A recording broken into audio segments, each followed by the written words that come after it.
உலக தடம் நிகழ்ச்சியின் இந்த விளக்க உரைக்கு உங்களை வரவேற்கிறோம். செயற்கை நுண்ணறிவு, அதாவது ஏஐ, இது நம்மளோட வேலைகளை எப்படியெல்லாம் மாத்தப் போகுது?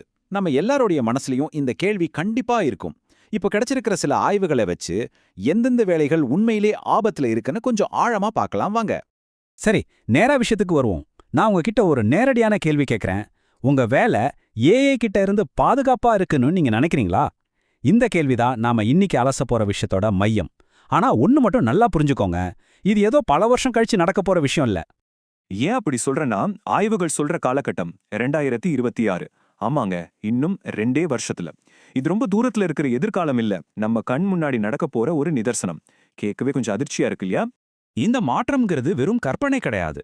ஏஐயோட தாக்கம் ஏற்கனவே நல்ல சம்பளம், அதிக திறமை தேவைப்படுற பெரிய வேலைகள்லயே தெரிய ஆரம்பிச்சிடுச்சு. அது எப்படி நடக்குதுன்னு சில உதாரணங்களோட இப்ப நாம பார்க்கலாம்.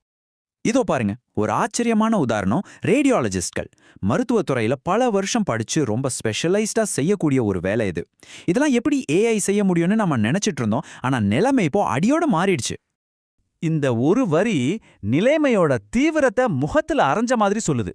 எந்த வேலையுமே 100% பாதுகாப்புன்னு இனிமே சொல்ல முடியாதுங்கிறதுக்கு இது ஒரு சரியான உதாரணம்.